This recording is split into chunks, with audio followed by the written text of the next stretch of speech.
પુરુષોત્તમ રૂપાલા દ્વારા રાજપૂત ક્ષત્રિય સમાજ વિશે ટિપ્પણી મુદ્દે માંડવી મામલતદારને આવેદનપત્ર આપવામાં આવ્યું। પુરુષોત્તમ રૂપાલાની લોકસભા ચૂંટણીની ઉમેદવારી રદ કરો એવી માંડવી તાલુકા રાજપૂત ક્ષત્રિય સમાજની ઉગ્ર માંગ ઉઠવા પામી છે, જેમાં રૂપાલાની હવે ઉંમર થઈ તેને સમજવું જોઈએ, પોતાની ઉમેદવારી તેને ખેંચી લેવી જોઈએ, સત્તાનો મોહ રાખવો ન જોઈએ તેવું જણાવતા ક્ષત્રિય સમાજના આગેવાનોએ કહ્યું હતું। માંડવી તાલુકા રાજપૂત ક્ષત્રિય સમાજના આગેવાનો છીએ અને અમારી આ મુજબની રજૂઆત સાથે માંગણી છે કે સમગ્ર ભારત વર્ષમાં રાજપૂત ક્ષત્રિય સમાજનો ગૌરવશાળી ઇતિહાસ છે અને આ દેશની એકતા, અખંડિતતા અને અમારા સમાજના 556 રજવાડાઓએ પોતાની તમામ સત્તા અને સંપત્તિમાં ભારતીના ચરણોમાં ધરી દીધેલ છે। તેમજ આ દેશની આઝાદીની લડતમાં રાજપૂત ક્ષત્રિય સમાજનો સિંહ ફાળો રહેલો છે। તેમજ સનાતન ધર્મની રક્ષા કાજે રાજપૂતોએ પોતાના લીલા માથા આપી દીધા છે। તેમજ ધર્મની રક્ષા કાજે ક્ષત્રિયાણીઓએ જોહર કરી પોતાના જીવની આહુતિઓ પણ આપેલ છે। આવો ગૌરવશાળી ઇતિહાસ અમારા સમાજનો છે અને આઝાદી બાદ પણ દેશની સરહદની સુરક્ષા હોય કે આંતરિક સુરક્ષા ક્ષત્રિય સમાજ હંમેશા આગળ રહેલ છે। આમ છતાં અમારા આ ગૌરવશાળી ઇતિહાસને કોઈ ખોટો ચિત્રે કે અમારી બહેન દીકરીઓ વિશે કોઈ હલકી ભાષા વાપરે તો અમારા સમાજ ક્યારે તે સાંખી નહીં લે। હાલમાં લોકસભાની સામાન્ય ચૂંટણી ચાલી રહી છે, તેમાં રાજકોટ બેઠક પરથી ભારતીય જનતા પાર્ટીના ઉમેદવાર કેન્દ્રીય મંત્રી પુરુષોત્તમ રૂપાલાને જાહેર કરવામાં આવેલ છે, જેમણે એક જાહેર સભામાં અમારા સમાજ વિશે અને ખાસ તો અમારી બહેન દીકરીઓ વિશે હલકી ભાષાનો ઉપયોગ કરી સમગ્ર રાજપૂત ક્ષત્રિય સમાજનું ઘોર અપમાન કરેલ છે।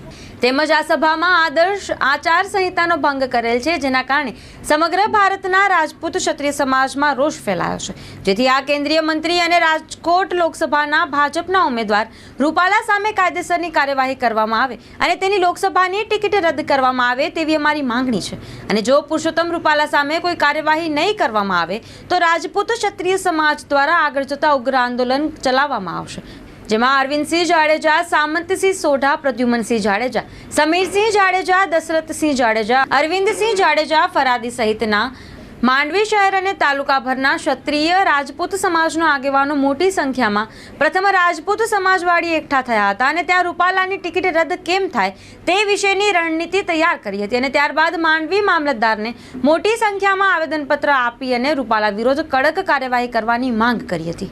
પ્રથમ તો મારું પરિચય આપીશ। હું જેઠાલાલ મહેશ્વરી, કચ્છ જિલ્લા મહેશ્વરી સમાજમાં મહામંત્રી। અત્યારે આ પ્રાંગણની અંદર મોસ્ટ ઓફ જાડેજા દરબારો હાજર છે, તો મારે અત્રે કહેવું પડશે કે મારો મહેશ્વરી સમાજ અને જાડેજા ક્ષત્રિય સમાજ આપણે ગુરુભાઈ છીએ, બરોબર છે। એટલે મારા ભાઈઓની બેન દીકરીઓ ઉપર એણે ટિપ્પણી કરી છે તો એને હું સખત શબ્દોમાં વખોડું છું અને મારો મહેશ્વરી કચ્છ જિલ્લા મહેશ્વરી સમાજ સંપૂર્ણ જાડેજા ક્ષત્રિય સમાજ સાથે છે એટલું વિરમું છું। જય હિન્દ। હું અરવિંદસિંહ જાડેજા, માંડવી તાલુકા શ્રી રાજપૂત કરણી સેનાનો પ્રમુખ છું અને આપ સૌ જાણો છો કે રૂપાલાએ શું બફાટ કર્યો છે અને સોશિયલ મીડિયામાં ચાલુ છે। આ રાજપૂત ક્ષત્રિય સમાજનો ઉજળો ઇતિહાસ છે।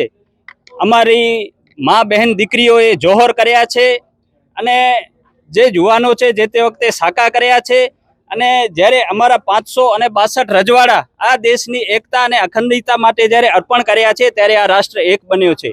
ક્ષત્રિયોનો આવો ઉજળો ઇતિહાસ હોય અને એની મા બહેન અને દીકરીઓ વિશે કોઈ એલફેલ બોલે તો ક્ષત્રિય સમાજ ક્યારેય નહીં સાંખી લે અને અમે ભારતીય જનતા પાર્ટીને અને રૂપાલાને કહેવા માંગીએ છીએ, જો એની ટિકિટ કેન્સલ નહીં થાય અને જો એના ઉપર કાયદેસરની ફરિયાદ નહીં થાય તો ગામો ગામ અમે ભારતીય જનતા પાર્ટીનો બહિષ્કાર કરશું અને રજવાડા 562 આપ્યા એ અમે પ્રેમથી આપ્યા છે અને પ્રેમથી લેતા પણ આવડે છે અને પ્રેમથી નહીં દો તો જૂટવીને પણ લેતા આવે છે।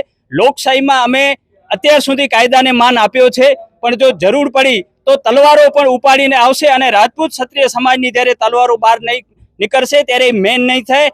ગામો ગામ રાજપૂત ક્ષત્રિય સમાજ જાગી ગયો છે અને રૂપાલાને તમે ઘર બેસા નહીં કરો તો તમે પણ ઘર ભેગા થઈ જશો। જે 400+ ની વાતો કરો છો 40 ની અંદર પણ નહીં આવે એવી ખાતરી આપું। ને ન માત્ર ક્ષત્રિય સમાજ પણ અનુસૂચિત જાતિનો પણ અપમાન કર્યો છે અને આજરોજ માંડવી તાલુકામાં અમે અનુસૂચિત જાતિના જે પ્રમુખ છે એમનો પણ ટેકો મળ્યો છે, બ્રહ્મ સમાજના લોકોનો પણ ટેકો મળ્યો છે અને જ્યારે ક્ષત્રિય સમાજ જાગી જશે ત્યારે દરેક સમાજનો અમને ટેકો મળશે। એટલે અમે આ ભારતીય જનતા પાર્ટીને કહેવા માંગીએ છીએ કે તમે રૂપાલાની ટિકિટ રદ કરો અને એના ઉપર કાયદેસરની ફરિયાદ કરો ને કા ગામો ગામ જ્યારે ક્ષત્રિય જાગશે અને એની સાથે દરેક સમાજ થશે તો તમને આમાં જીતવો મુશ્કેલ થઈ પડશે. અને જે સમાજે અમને સાથ સહકાર આપ્યો છે એમને હું અહીંયાથી ધન્યવાદ કરું છું. અનુસૂચિત જાતિ સમાજ હોય કે પછી બ્રહ્મ સમાજ હોય, અને અમે હજુ આહવાન નથી કર્યો. જો ક્ષત્રિય એક આહવાન કરશે તો દરેક સમાજનો અમને સાથ સહકાર મળશે એવી મને પૂરી ખાતરી છે. જય હિન્દ, જય જય રાજપૂતાના. રાજકોટ લોકસભાના ઉમેદવાર રૂપાલાએ જે વાણી વિલાસથી જે બફાટ કરી અને રાજપૂત ક્ષત્રિય સમાજને એના ઇતિહાસને જે એને છેડતી કરી છે એ એને ભોગવવું જ પડશે. આવી અભદ્ર ભાષામાં એણે જે વાણી વિલાસ કર્યો છે એના માટે માંડવી તાલુકા રાજપૂત ક્ષત્રિય સમાજ આવનારા સમયમાં જો એની ટિકિટ રદ ન થાય તો આનાથી પણ જલંત પ્રોગ્રામો આપવામાં આવશે. સમગ્ર દેશનો જ્યારે રાજપૂત ક્ષત્રિય સમાજ એક થઈ ગયો છે ત્યારે આ પાર્ટી જો આ બાબતે નહીં વિચારે તો એ પાર્ટીને પણ ભોગવવાનું આવશે. એટલે આપના માધ્યમથી હું એ પણ કહેવા માંગુ છું કે સમાજના કોઈ અગ્રણીઓ કદાચ ક્યાંક લાજ કાઢતા હોય કોઈ પાર્ટીની કે કોઈ શરમમાં, તો એમને સમાજની સાથે રહી અને સમાજના પહેલો સમાજ છે એટલે માં મૂકીને માસી પાછળ જો કોઈ દોડતા હોય તો એમને ન દોડવું જોઈએ.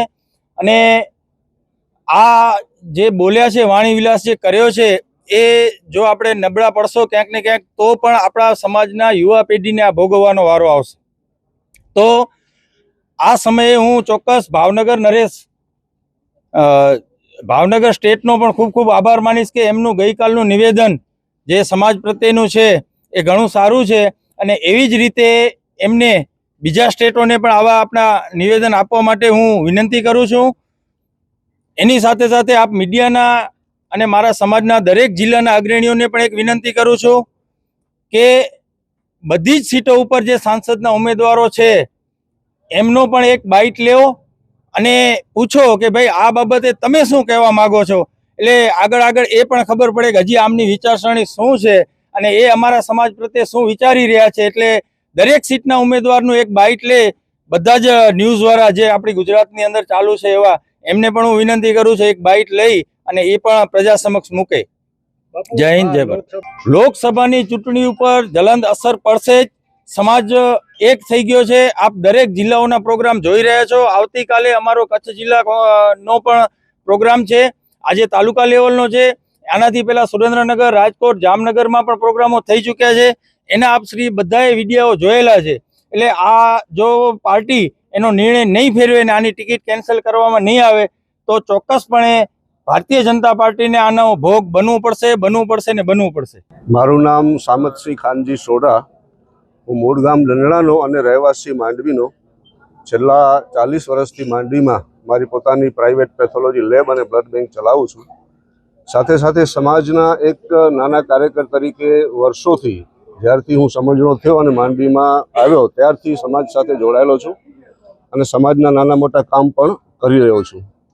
હમણાં જે પણ કાંઈ વિવાદ ચાલી રહ્યો છે, ખાસ કરીને રાજા મહારાજાઓ વિશે પુરુષોત્તમ રૂપાલાએ જે અભદ્ર શબ્દ પ્રયોગ કર્યો છે એ શબ્દ પ્રયોગને માંડવી તાલુકા રાજપૂત સમગ્ર સમાજ વખોડી કાઢે છે અને એના વિરુદ્ધ પગલાં લેવા માટે, કાયદાકીય પગલાં લેવા માટે અત્રે અમે મામલતદારશ્રીને આવેદનપત્ર આપ્યું છે.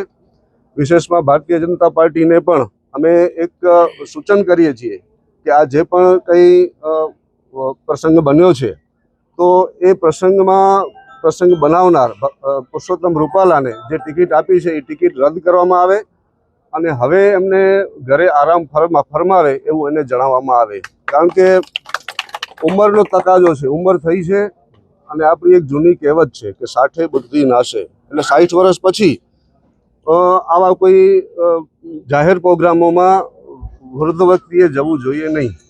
આમ તો વૃદ્ધોની ખૂબ જે અનુભવી વૃદ્ધો છે એની જરૂર પણ છે, પણ તેમ છતાં આવી કોઈની બુદ્ધિ થઈ ગઈ હોય તો એમને પાર્ટીએ સમજી અને આરામ ફરમાવવું જોઈએ એવી અમારી માંગણી છે. હવે જો એવું કાંઈ નથી થતું તો સમાજ બહુ મોટો છે, કોઈ નાનો સમાજ નથી.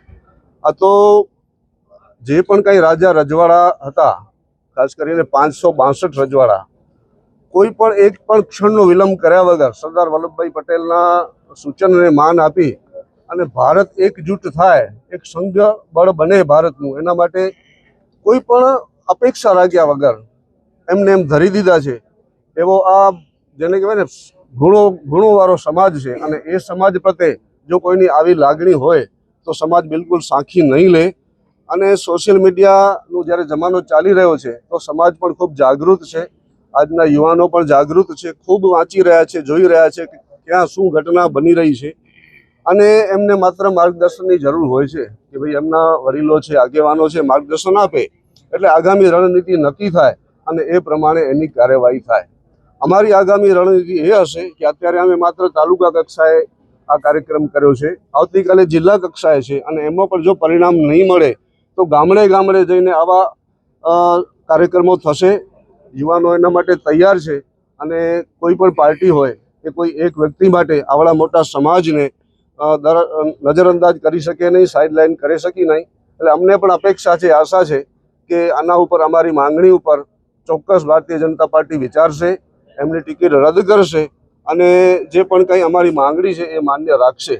અને નહીં રાખે તો આગામી અમારા કાર્યક્રમો છે જ એ આજના દિવસે અમે જાહેર જનતાને અને દરેક પાર્ટીઓને જણાવવા માંગીએ છીએ આપના માધ્યમથી. અને આપશ્રીએ અમારું આ જે પણ કંઈ કાર્યક્રમ છે એને લાઈવ પ્રસારણ કરશો એના માટે આપ સર્વેનો ખૂબ ખૂબ આભાર, ધન્યવાદ. અમારા સૌ ભાઈઓ, વડીલો, યુવાનો ખાસ અહીંયા ઉપસ્થિત રહ્યા છે. એક ટૂંકી નોટિસ માત્ર આપવાથી અને સોશિયલ મીડિયામાં આ મેસેજ વાયરલ કરવાથી ખૂબ મોટી સંખ્યામાં જે ભાઈઓ બધા જોડાણા છે એ ભાઈઓનો પણ ખૂબ ખૂબ આભાર. હવેનો જે સમય છે એ સમય સંઘ શક્તિનો છે અને સંઘ શક્તિ માટે અમે બધા તૈયાર છીએ. તો ફરીને સૌનો આભાર, ધન્યવાદ. ભારત માતા કી જય. માં motor driving, safe and sure driving. Driving એ શોખ સાથે આપની મોટી જવાબદારી પણ છે. અમારા ઇન્સ્ટ્રક્ટર દ્વારા સચોટ અને સરળ માર્ગદર્શન. આપની રોજની તાલીમની માહિતી મેળવીને શું અધુરાશ છે એના ઉપર પૂરું ફોકસ કરાય છે.